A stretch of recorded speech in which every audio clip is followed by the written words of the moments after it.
dukundanye natwe abana biduha amahoro.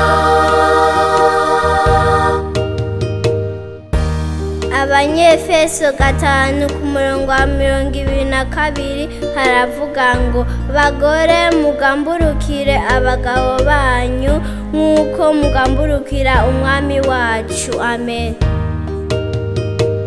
Abanyefeso igice cya 5 ku murongo wa 25 haravuga ngo bagabo mukunde abagore banyu nk'uko Kristo yakunze ishengero akaryigura.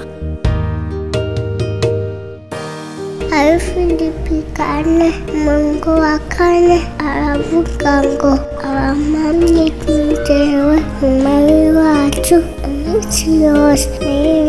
Kabiri umutegwe